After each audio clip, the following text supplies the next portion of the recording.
नमस्कार, मी प्रसन्न जोशी. साम टीव्ही डिजिटलच्या लक्ष असतं माझं या खास डिजिटल स्पेशल कार्यक्रमात आपल्या सगळ्यांचं स्वागत. लक्ष असतं माझं हा मराठीतला सध्या तरी पहिला आणि एकमेव असा कुठल्याही वृत्तमाध्यमातला शो आहे ज्यामध्ये आपण फेसबुकच्या माध्यमातून मत मांडतो कोणत्याही विषयाबद्दलचं, बातमीच्या पलीकडचं, बातमीबद्दलचं किंवा अधिक ज्या विषयावरती बोलायला हवं अशा विषयाबद्दलचं, आणि त्याबद्दल तुमचीही मतं आपण मांडून घेत असतो, त्याबद्दलही बोलत असतो. जास्तीत जास्त संवाद व्हावा यासाठी आपला प्रयत्न असतो. त्यासाठीच आपला शो म्हणजे लक्ष असतं माझं, जो तुम्ही रोज पाहता आणि त्यावरती चांगल्या वाईट कमेंट सुद्धा करता, ज्याचं मी नेहमी स्वागत करत आलेलो आहे. आजचा विषय हा तुम्ही पाहिला असेल, प्रोमो पाहिला असेल तुम्ही कदाचित. नेहमीप्रमाणे जरा मी आधी साम टी व्हीवरती जाऊन तो आजचा जो आहे माझं डिस्कशन चालू आहे ते आधी शेअर करतो माझ्या स्वतःच्या फेसबुक पेजवरती. मला 10 सेकंद द्या फक्त. तर आजचा विषय खूप इंटरेस्टिंग आहे.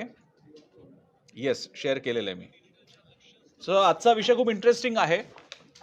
या मॅडम ज्यांना तुम्ही पाहताय, ज्या अशी जीभ त्यांनी तिकडे लिहिलेलं आहे मॅड म्हणून, या आहेत पद्मश्री कंगना रनौत.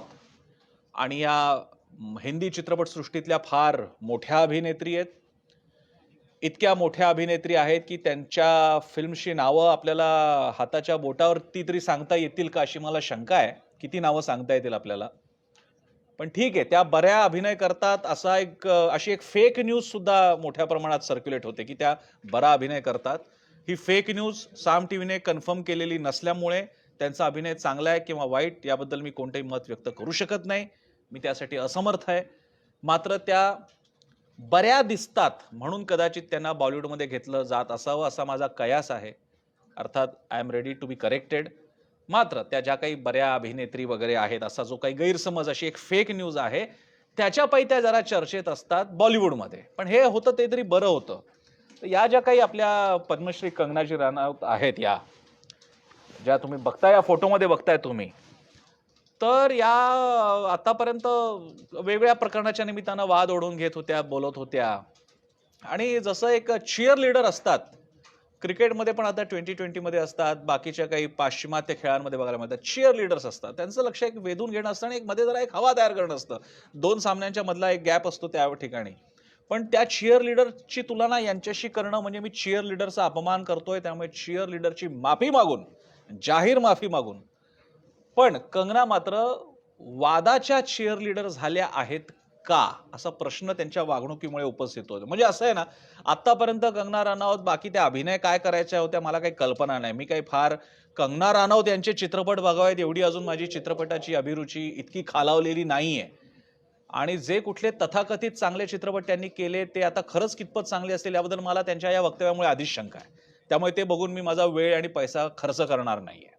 पण ठीक आहे, आपण काही कंगना रनौत यांच्या तथाकथित बऱ्या अभिनयाच्या अफेबद्दल बोलायला बसलेलो नाही आहोत. आपण बोलायला बसलेलो आहोत कंगना रनौत यांच्या अतिशय आक्षेपार्ह अशा विधानाबद्दल. वस्तुतः कंगना रनौत या असतील मोठ्या अभिनेत्री वगैरे असतील, पण त्यांची दखल घेऊन एक लक्ष असतं माझा हा एपिसोड वाया घालवावा एवढ्या काही त्या मोठ्या आहेत असं मला वाटत नाही. पण तरी सुद्धा मी त्यांच्यावर त्या वेळ देतोय.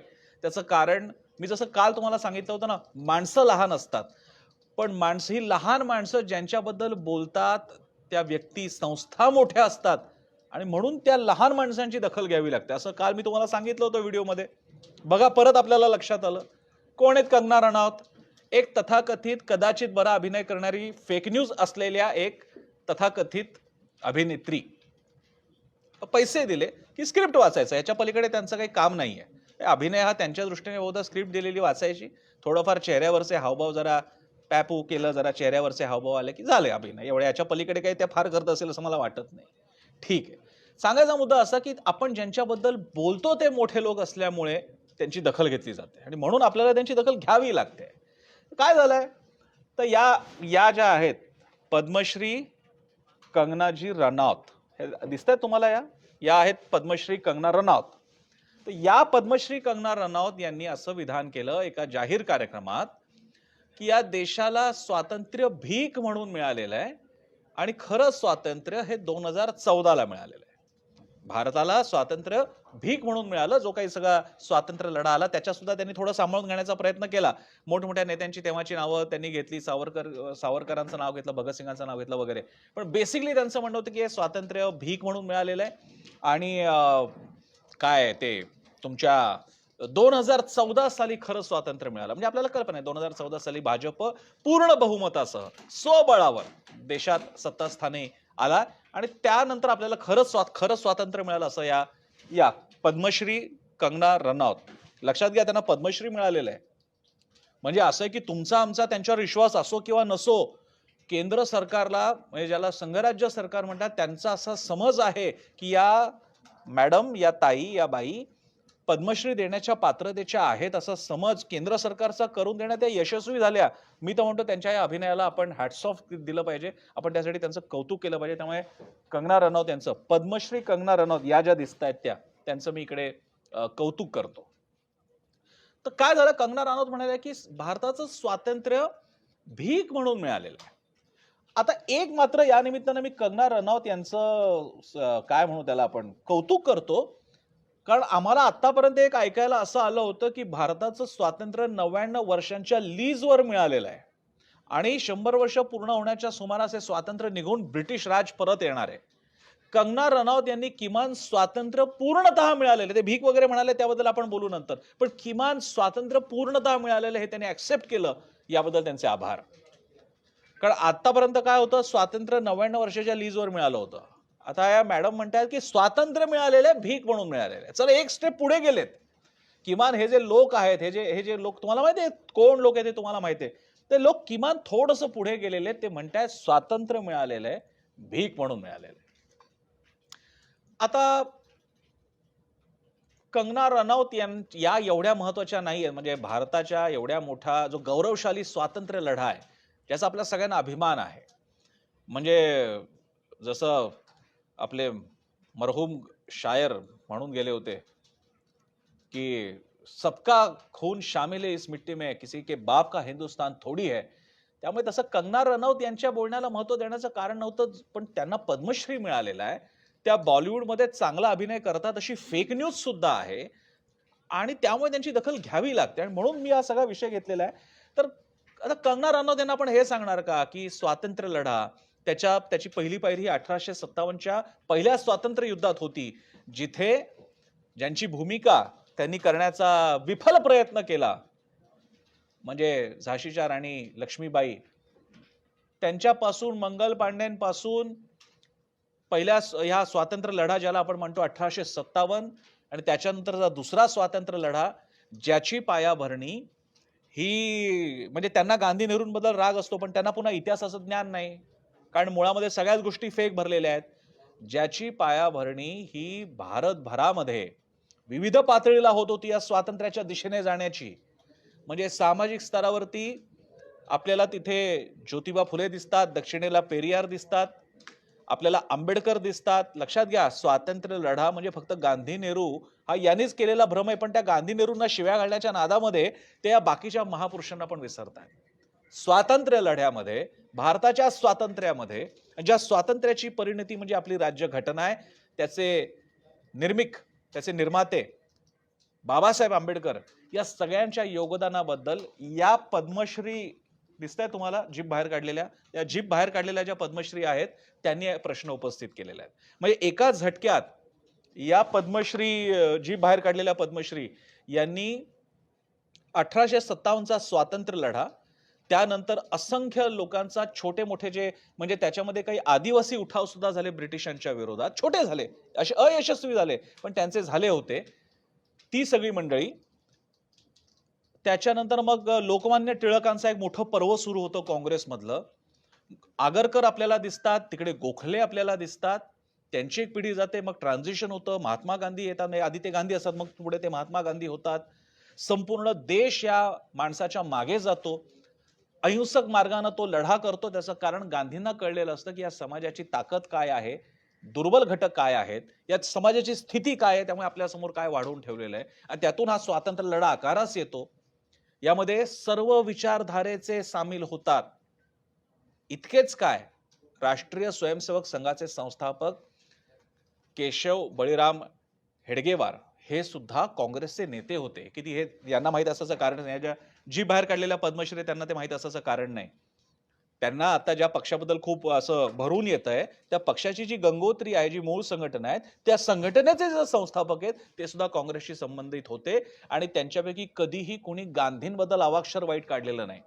किंबहुना या ज्या जी बाहेर काढलेल्या पद्मश्री आहेत, यांना जो पक्ष खूप आवडतो, त्या पक्षाची जी मातृ संघटना म्हणजे RSS आहे, त्यामध्ये महात्मा गांधी हे प्रातस्मरणीय किंवा जे मान्यवर नेते ज्यांना मानलं जातं, अशा तोडीचे ते मानले जातात.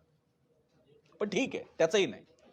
त्याच्याही पलीकडे तुम्हाला फक्त गांधीच दिसतात का? चला, तुम्हाला गांधींबद्दल राग आहे. नेहरूंचा तर आहेच आहे.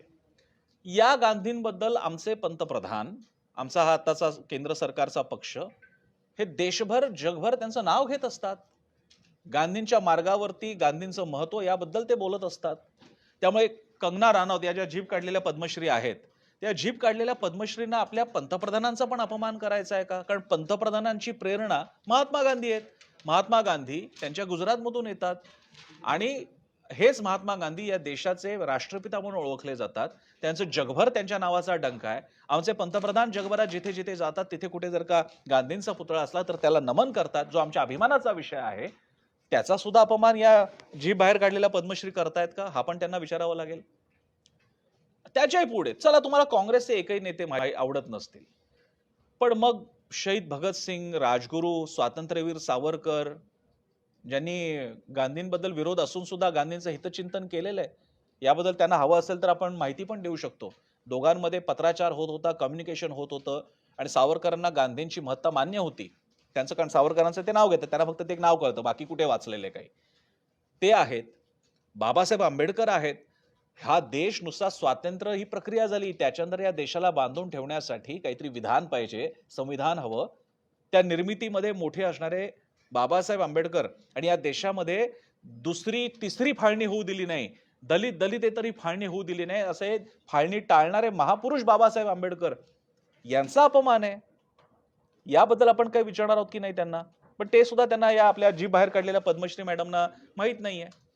या सगळ्यांचा अपमान चाललेला आहे आणि अशी व्यक्ती पद्मश्री मिळवते. इथे मी एक खास नमूद करू इच्छितो. यावेळेचे जे पद्म अवॉर्ड्स देण्यात आले होते, त्यामध्ये ज्या सामान्यातल्या सामान्य माणसांना पद्म अवॉर्ड दिले गेले, मला व्यक्तिशः मोदी सरकारच्या या निर्णयाचं इतकं कौतुक वाटलेलं आहे आणि मी खरंच त्याच्याबद्दल मी पोस्ट टाकणार होतो, मी त्याच्याबद्दल बोलणार होतो, लिहिणार होतो, आवर्जून लिहिणार होतो की आम्हाला अशा फाटक्या कपड्यातले सर्वसामान्यांमधले पद्मश्री इतक्या वर्षात दिसलेच नव्हते. आम्हाला दिसले कुठला तरी सैफ अली खान असतो, त्याला कशासाठी पद्म देण्यात आला आम्हाला माहित नाही. आम्हाला असेच आणखी कोणीतरी फिल्मी तारे तारका दिसतात, आम्हाला यांना का देण्यात आलं पद्म? सैफ अली खानला पद्म कशासाठी? पण त्या निमित्तानं मोदी सरकारच्या या काळात जे इतके चांगल्या लोकांना पद्म पुरस्कार देण्यात आले, अतिशय मनापासून मोदी सरकारचं, केंद्र सरकारचं या निर्णयासाठी स्वागत करण्याची इच्छा होत होती, अभिनंदन करण्याची इच्छा होत होती. पण या मॅडमनी, या ज्या आमच्या जीभ बाहेर काढलेल्या पद्मश्री आहेत, त्यांनी सगळी वाट लावून टाकली. म्हणजे काहीतरी चांगलं बोलायला जावं सरकारबद्दल, कधी नव्हे ते, म्हणजे पत्रकार म्हणून सरकारच्या विरोधातली भूमिका हाच तुमचा पक्ष असला पाहिजे, कधी नव्हे ते थोडंसं मोदी सरकारबद्दल, केंद्र सरकारबद्दल 4 शब्द चांगले बोलणार होतो मी. त्या बाईंनी, आमच्या या जीभ बाहेर काढलेल्या पद्मश्री यांनी वाट लावून टाकली. यांनी लगेच स्टेटमेंट केलं की देशाचं स्वातंत्र्य भीक आहे. आपण जेव्हा त्याला भीक म्हणत असतो तेव्हा गावागावातून निघालेल्या प्रभात फेऱ्या, सोलापूर मधले आमचे शहीद, त्यांच्या नावानं तिकडे चौक सुद्धा आहे, त्याच्यानंतर देशभरात झालेलं स्वातंत्र्य लढे, जालियनवाला बाग, या सगळ्यांच्या शहादतला आपण भीक म्हणणार आहोत? ते भीक मागत होते. जालियनवाला बाग मध्ये निधड्या छातीने ज्यांनी गोळ्या झेलल्या हे भिकारी होते, असं या जीभ बाहेर काढलेल्या पद्मश्रींना म्हणायचंय.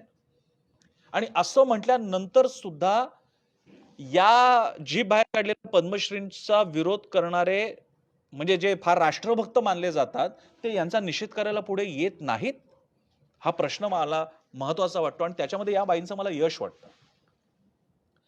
या बाई याही विसरून गेल्या की आपण ज्या पक्षाचं कौतुक करताय, ठीक आहे, तुम्हाला भाजपचं कौतुक करायचंय, 2014 म्हणजे मोदी आल्यानंतर स्वातंत्र्य मिळालं वगैरे ते म्हणतायत, पण त्याच्या आधी अटल बिहारी वाजपेयींचं सुद्धा सरकार होतं, ते पंतप्रधान होते, भले ते गठबंधन सरकारमधले होते, पण त्यांचं सरकार होतं. तुमचा आवडीचा पक्ष, त्या आवडीच्या पक्षातले जे फाउंडिंग फादर्स आहेत आणि नरेंद्र मोदी सुद्धा ज्यांना मानतात, अशा अटल बिहारींचं सरकार होतं. ते पारतंत्र्य होतं का? आणि त्याच्या आधी सुद्धा तुम्हाला ज्या लाल बहादूर शास्त्रींचे फार उमाळे फुटतात, यांचे जे आमच्या या जीभ बाहेर काढलेल्या पद्मश्री आहेत, त्यांना ज्यांच्याबद्दल एक खूप कौतुक असतं की गांधी का देश है लेकिन शास्त्री का क्यों नहीं. अहो मग ते लाल बहादूर शास्त्री सुद्धा या तुमच्या भीक मिळालेल्या स्वातंत्र्याच्या काळातले पंतप्रधान होते. तेव्हा मग स्वातंत्र्य नव्हतं असं तुम्हाला म्हणायचंय का? जयप्रकाश नारायण ज्या भूमीत होऊन गेले, राम मनोहर लोहिया ज्या देशात होऊन गेले, ज्या देशाने आर्थिक स्वातंत्र्याचा फार मोठा प्रवास केला, ज्यांच्या काळात केला, ते मनमोहन सिंग अर्थमंत्री होते आणि नरसिंहराव पंतप्रधान होते, ते सगळा काळ पारतंत्र्याचा होता का?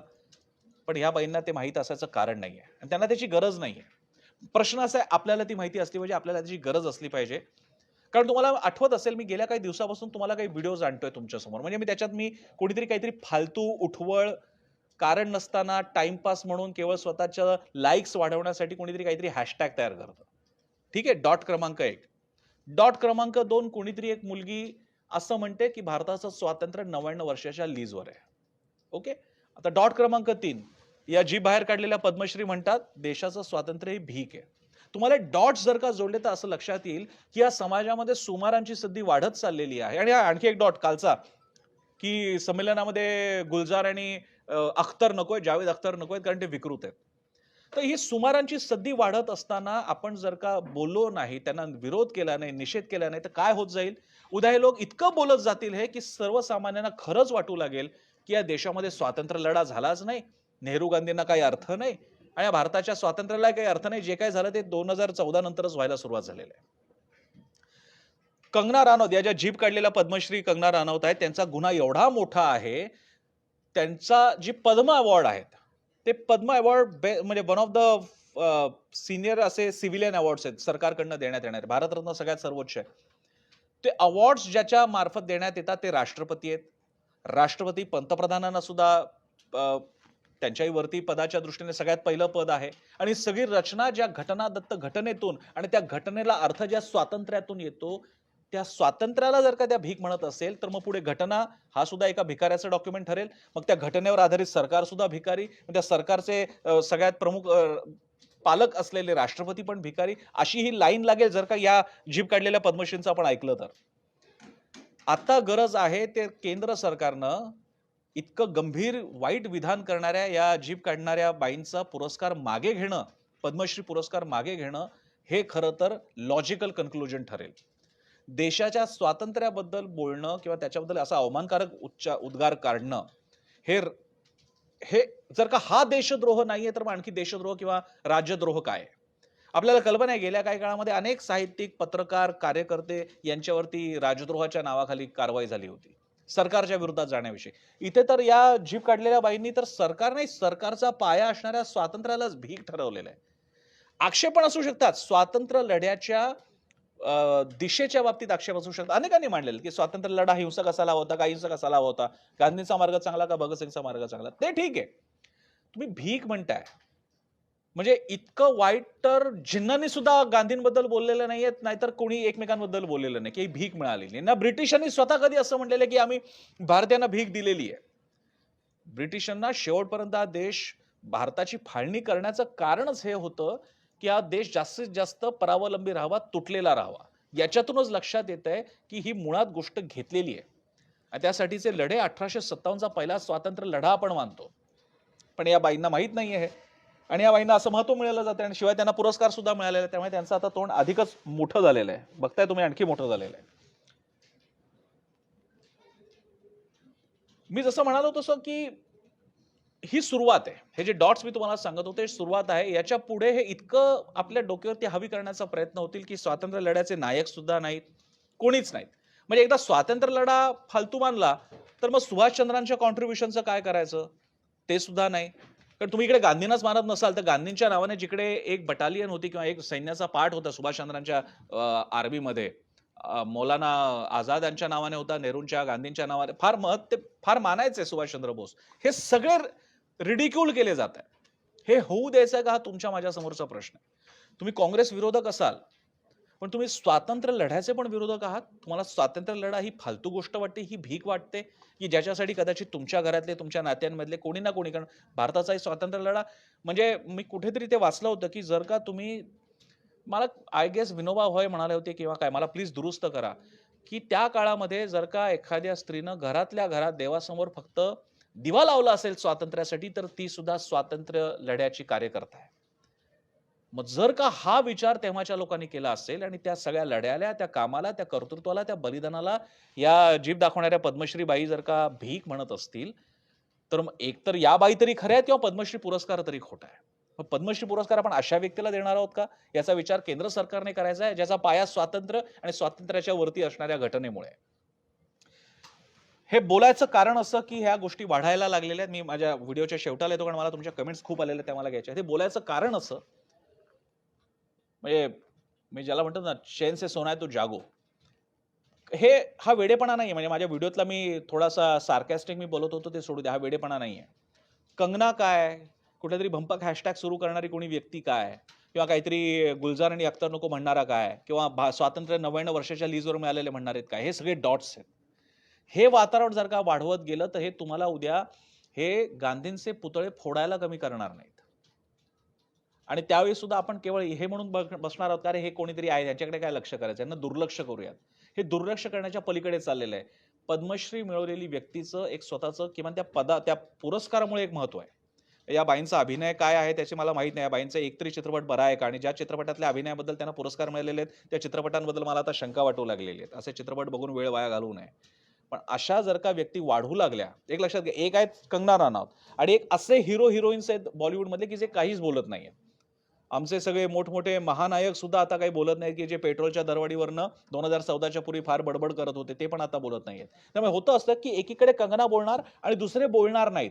मग काय होतं, न बोलण्यामुळे या बाईंचं बोलणं जास्त प्रकर्षानं आपल्याला जाणवतं.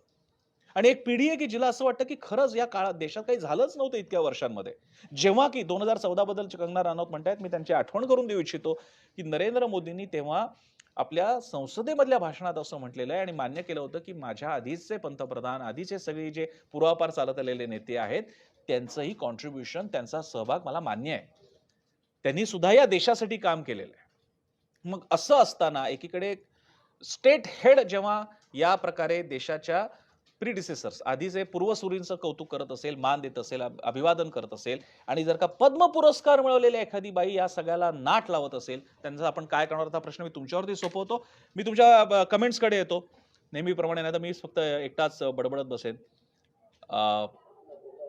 मला इकडे माझ्या लाईव्हच्या खालच्या कमेंट्स का नाही वाचतायत मला कळत नाही. लाईव्ह चॅटमधल्या कमेंट्स मला का नाही वाचतायत?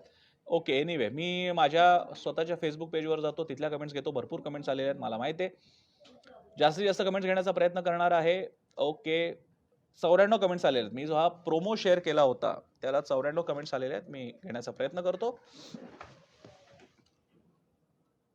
बापू शांताराम म्हणतात, देशाची आर्थिक राजधानी मुंबईला पीओके म्हणून मुंबई महाराष्ट्राची बदनामी करणाऱ्या आणि देशाच्या पहिल्या स्वातंत्र्य लढ्याची थट्टा करणाऱ्या कंगना नटीला जर मोदी सरकार पद्मश्री पुरस्कार देणार असतील तर लोकांनी यापासून काय आदर्श घ्यायचा, हाच मुद्दा आहे. आणि असं करून म्हणजे भाजप सारख्या इतक्या ताकदवान शक्तिशाली पक्षाला अशांच्या समर्थनाची गरज आहे, की जे असं म्हणतात आणि दरवेळी पक्षाला अडचणीत आणतात. कारण तुम्हाला भूमिका घ्यावी लागेल यांच्याबद्दल.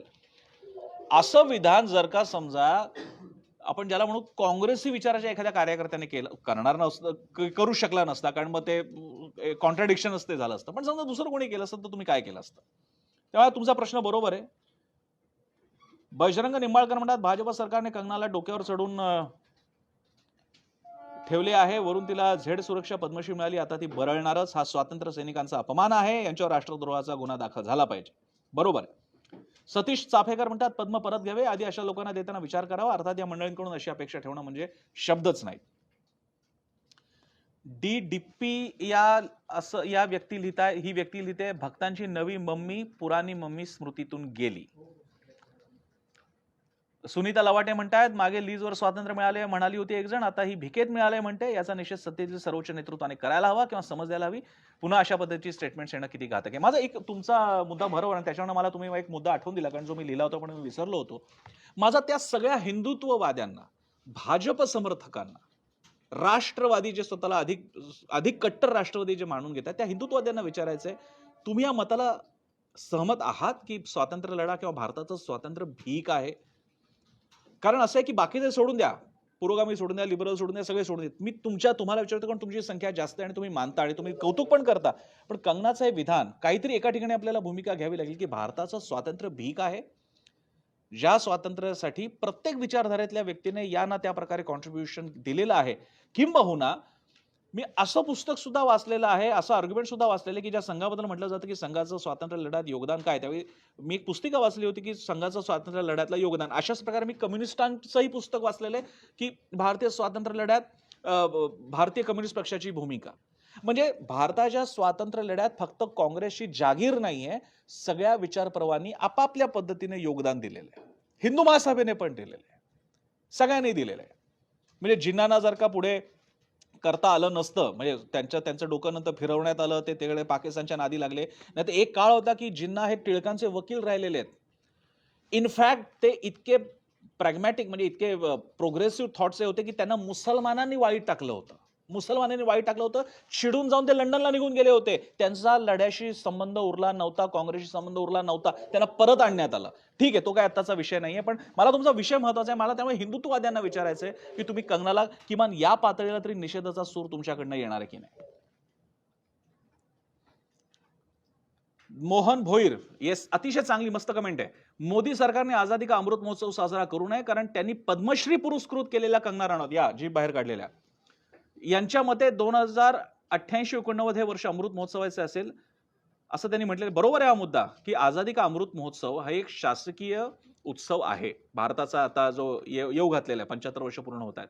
आता त्याच्या तोंडावरती जर का या जीभ काढलेल्या बाई म्हणत असेल की ही भीक आहे, तर सरकारला भूमिका स्पष्ट करावी लागेल कारण सरकारने त्यांना पद्म पुरस्कार दिलेला आहे. इंडिव्हिज्युअल कंगना रनौत काही बोलली असती तर कोणी काही महत्व नव्हतं. तुम्ही कालच त्यांना पद्म पुरस्कार दिलेला आहे आणि त्या म्हणतात की ही भीक आहे.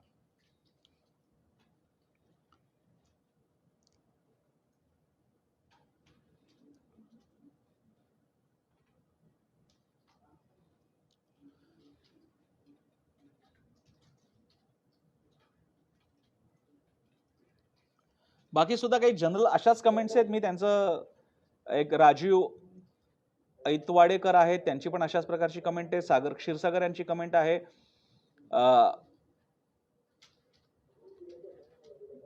बाकीच्यांच्या पण अशा काही कमेंट मी सगळ्या वाचत नाही बसत, त्यांची नावं मी घेईन. राहुल मगडे यांनी पण कमेंट दिलेली आहे.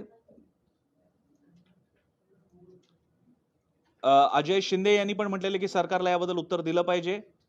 ओके, तो पण मुद्दा चांगला आहे. गणेश शिंदे म्हणतात कंगनासारखे लोक भाजपने काउंटर वेपन म्हणून ठेवले आहेत, लोकांचं लक्ष हटवणं हा त्यामागचा उद्देश आहे. निशिकांत खरात यांनी सुद्धा म्हटले सडक छाप लोकांना पुरस्कार दिल्याचे परिणाम आहेत. अवधूत प्रभाकर गाळफडे यांनी बाजू घेतलेली आहे कंगनाची. प्रसन्न जोशी बोला काय माहितीये माउंटन करून नेहरूने काय कबूल करून स्वतःला स्वातंत्र्य सैनिक म्हणून घोषित. माउंटन तुम्हाला माउंट बॅटन म्हणायचं का? गाळफड्याची अहो थोडा अभ्यास करायचा. किमान स्वतःची अक्कल अशी जाहीर कमेंट करून तरी टाकू नका. लोक स्क्रीनशॉट काढतील आणि तुमच्याकडे पोस्ट करतील. तुम्हाला माउंट बॅटन म्हणायचंय का? नेहरूने स्वतःला स्वातंत्र्य सैनिक म्हणून नाही घोषित करून घेतलं. अरे बापरे, बाजू तरी नीट घ्या किमान. ऋषिकेश चाळके आणखी मयूर घुले इकडे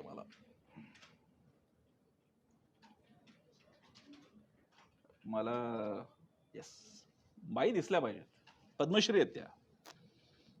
राजेंद्र मंधारे म्हणतात असल्या फालतू नटीला पद्मश्री पुरस्कार मिळालाय म्हटल्यावर असंच होणार. बाकी पण अशाच काही कमेंट्स आलेल्या आहेत. मी सगळ्या आता घेत नाही बस. अगदी काहीतरी वेगळा पॉईंट आणला तर मला जरूर वाचायला आवडेल. यशवंत जाधव म्हणतात कंगनाबाईंना पद्मश्री देताना करार करून घ्यायला पाहिजे होतं की प्रसार माध्यमांपासून लांब राहा. भाजपने पण थेट कुठेतरी तिकीट देऊन टाकावे हिला, म्हणजे शांत तरी बसेल एकदाची.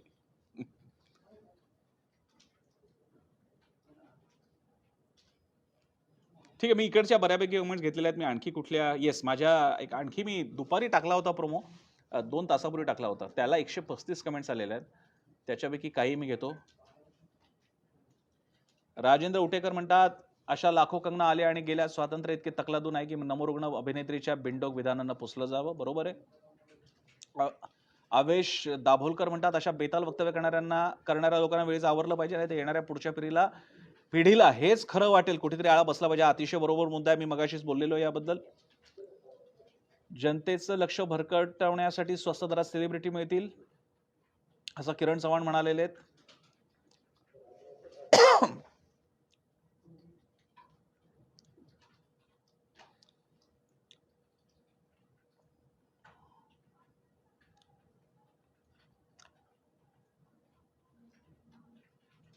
अनुराग डी म्हणतायत कोण आहे ही, असं काय काम केलंय असं काय काम हिनं केलंय ज्याचं मानवाचे कल्याण झालंय, शोध लावला का, ही लढा लढली का हक्कासाठी, कॅमेऱ्यासमोर हालचाल तर आमच्या गावातला पोरगवी टिकटॉकवर करता. पण त्या बाई आहेत, अभिनेत्री आहेत असं म्हणतात. मी काही पिक्चर बघितलेले नाही आहेत, काही बरेच चित्रपट केलेत असं म्हणतात. आता मला त्याबद्दल सुद्धा शंका आहे. बाई फक्त जास्तीत जास्त स्क्रिप्ट बऱ्या वाचत असाव्यात असा माझा आता समज झालेला आहे. आणि त्यांनी आता सुद्धा बहुधा त्यांच्या कानामध्ये कोणीतरी प्रॉम्प्टिंग करत असेल की तुम्ही असं असं बोला, आणि त्या तिकडे बोलले आणि फसले असतील, असं आपण त्यांना एक संशयाचा फायदा देऊ.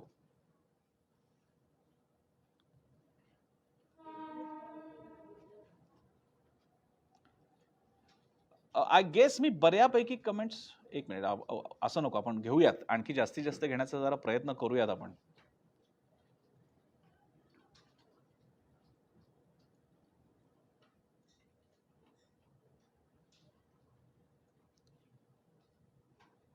अंकुश नावाडकर यांनी सुद्धा फार कठोर शब्दात लिहिलेलं आहे, तिचे पाठीराखे काय लायकीचे असतील, आपण काय बोलतोय, कशाविषयी बोलतोय याची तेवढी कुवत आहे का याचा विचार नाही.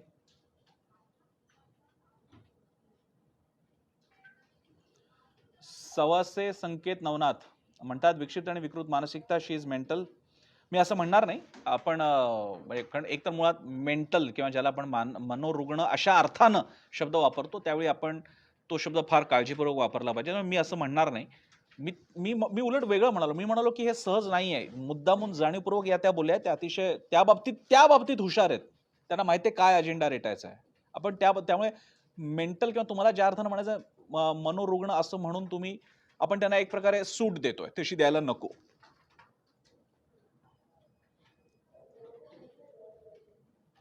आय गेस मी बऱ्यापैकी कमेंट्स घेतलेल्या आहेत. काही राहिले असतील तर मला माफ करा, पण मी तुमच्या कमेंट्स वाचत असतो आणि मी तुमच्या एकही कमेंट मी डिलीट करत नाही, हे तर तुम्हाला सुद्धा माहितीच आहे. सो इंटरेस्टिंग, विचित्र गोष्ट आहे, पण आहे खरी. फक्त वाढत चाललंय असं तुम्हाला नाही का वाटत? कोणीतरी येतं आणि कशाला तरी भारताची संस्कृती ठरवतं, त्याच्यावरती हॅशटॅग सुरू होतं. कोणीतरी येतं आणि म्हणतं देशाचं स्वातंत्र्य 99 वर्षांसाठी आहे. कोणीतरी अशी संघटना आहे ज्याला कोणी तिच्या गलीतलं बाहेरचे सुद्धा लोक ओळखत नसतील, आणि ती संघटना म्हणते की गुलजार आणि जावेद अख्तरांना नाशिकमध्ये बोलवायचं नाही. आणि मग या सगळ्यावरती कळस चढवला जातो, ते म्हणजे या ताई असं म्हणतात की आझादी भीक आहे. मग आझादी भीक आहे, मग उद्या तर नेहरू गांधींना डायरेक्ट शिवाय, नेहरूंना तर देतातच, गांधींना थेट शिवाय देऊ लागतील. इनफॅक्ट गेल्या काही काळामध्ये अगदी सूक्ष्म, आणि ह्या बाबतीत सगळ्यांनी आपण लक्ष घातलं पाहिजे, आंबेडकरांच्या घटने म्हणजे आंबेडकरांनी आपल्याला दिलेल्या आपल्या देशाच्या राज्यघटनेबद्दल आडून थोडीशी टीका टिप्पणी सुद्धा सुरू झालेली आहे. आता त्यांची हिंमत फक्त गांधी नेहरूंपर्यंत गेलेली आहे. पण हे शब्द लक्षात ठेवा, ती आज ना उद्या वेळ येईल की हे घटनेबद्दल आंबेडकरांबद्दल सुद्धा बोलू शकतात. त्यांचा धीर तिथपर्यंत वाढू द्यायचा नसेल तर चैन से सोना है तो जागो. ते एवढ्याच माझं मी बोलून थांबवतो. तुम्ही मला व्हिडिओ ऐकण्यासाठी, बघण्यासाठी वेळ दिला त्यासाठी तुमचे आभार. माझ्याकडे आणखी कोणते मुद्दे याच्यात टाकायला हवे होते, आणायला हवे होते, मला जरूर सांगा. कुठे माझा मुद्दा चुकला असेल तर मला करेक्ट करा. आणि मी स्वतः फेसबुक, इंस्टाग्राम, ट्विटरवर आहे. युट्यूबवरती आमचा चॅनल आहे, सबस्क्राईब करा. साम टीव्ही सुद्धा फेसबुक, इंस्टाग्राम, ट्विटरवर आहे. आणि आमची वेबसाईट आहे samtv.com, आणि आमचा ॲप आहे ते मोबाईलवर डाउनलोड करा. आणि सगळ्यात महत्त्वाचं आमचा चॅनल साम टीव्ही रोज विश्वसनीय, वेगवान, विविध बातम्यांसाठी पाहत राहा, कारण साम टीव्ही म्हणजे सामर्थ्य महाराष्ट्राचं आहे.